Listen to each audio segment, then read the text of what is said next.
दुरूद शरीफ पढ़ने की फजीलत।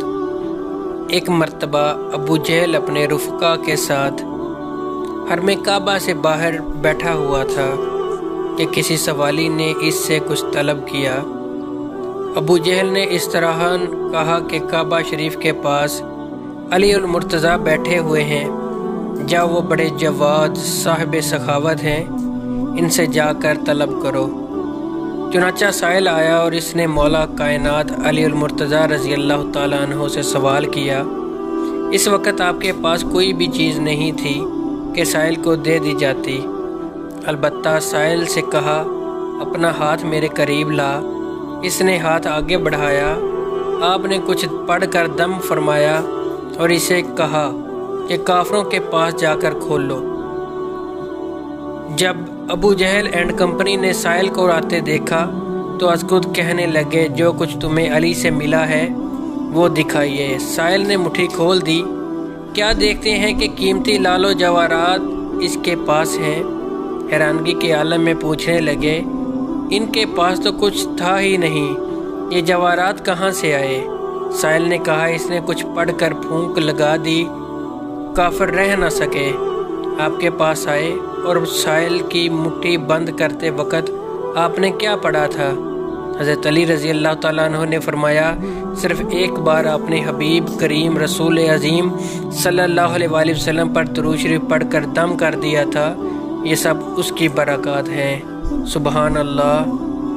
नबी करीम सल्लल्लाहु अलैहि वसल्लम फरमाते हैं, बहुत सी बलाएँ जो आसमान से नाज़िल होती हैं, दुरूद व सलाम की बरकत से फ़रिश्ते इनको ख़त्म कर देते हैं। दुरूद शरीफ बेचैन दिलों के लिए चैन है। दुरूद शरीफ बेकरार दिलों का करार है। दुरूद शरीफ पढ़ने वाले पर अल्लाह ताला की रहमतें नाज़िल होती हैं। दुरूद शरीफ पढ़ने वाले के गुनाह ख़त्म होते हैं। दुरूद शरीफ पढ़ने वाले के दर्जात बुलंद होते हैं। दुरूद शरीफ पढ़ने वाले से बीमारियों से शिफा मिलती है। दुरूद शरीफ पढ़ने से परेशान हालों की परेशानियां दूर होती हैं। दुरूद शरीफ पढ़ने से मुश्किलात हल होती हैं। दुरूद शरीफ पढ़ने से गम दूर होते हैं। दुरूद शरीफ पढ़ने से घर आबाद होते हैं। दुरूद शरीफ पढ़ने से रिज़्क़ में बरकत होती है। दुरूद शरीफ पढ़ने वाले की क़यामत के दिन नबी करीम सल्लल्लाहु अलैहि वसल्लम शफ़ाअत करेंगे। दुरूद शरीफ पढ़ने वाले को ख्वाब में नबी करीम सल्लल्लाहु अलैहि वसल्लम का दीदार नसीब होता है। दुरूद शरीफ पढ़ने वाले पर जन्नत वाजिब हो जाती है। दुरूद शरीफ पढ़ने वाले की इबादत कबूल होती है। दुरूद शरीफ पढ़ने वाले की दुआएं कबूल होती हैं। दुरूद पाक पढ़ने वाला मौत से पहले अपना मकान जन्नत में देख लेता है। दुरूद पाक पढ़ने वाले को जन्नत में कसरत से बीवियां अता होंगी।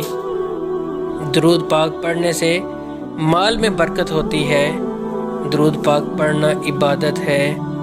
दुरूद पाक पढ़ना अल्लाह के नज़दीक सबसे नेक अमालों से प्यारा अमल है। दुरूद पाक मजलिसों की ज़ीनत है। दुरूद पाक तंदुरुस्ती को दूर करता है। दुरूद पाक पढ़ने वाला क़यामत के दिन सब लोगों से ज़्यादा हबीब खुदा सल्लल्लाहु अलैहि वसल्लम के करीब होगा। दुरूद पाक पढ़ने वाले को इसकी औलाद और इसकी औलाद की औलाद को रंग देता है। दुरूद पाक पढ़ के जिसको बख्शा जाए इसको नफ़ा देता है। दुरूद पाक पढ़ने से दुश्मनों पर फतह हासिल होती है। दुरूद पाक पढ़ने वाले का दिल जंग से पाक होता है। दुरूद पाक पढ़ने वाले से लोग मोहब्बत करते हैं। दुरूद पाक पढ़ने वाला लोगों की ग़ीबत से महफूज रहता है। दुरूद पाक पढ़ने से गुनाह बख्शे जाते हैं। दुरूद व सलाम पढ़ने से बोली हुई चीज़ याद आ जाती है। दुरूद व सलाम पढ़ने वाले की मुख्ताजी दूर होती है। दुरूद व सलाम पढ़ने से बदबख्ती दूर होती है। दुरूद व सलाम पढ़ने वाला नबी करीम सल्लल्लाहु अलैहि वसल्लम का महबूब हो जाता है। दुरूद व सलाम पढ़ने से दिल ज़िंदा हो जाता है और हदायत का बायस बन जाता है। दुरूद व सलाम तंगदस्ती के लिए सदक़े के कायम मुकाम हो जाता है। अगर आपको हमारी वीडियो अच्छी लगी है तो हमारे चैनल को सब्सक्राइब करें और बेल आइकन को दबा दें।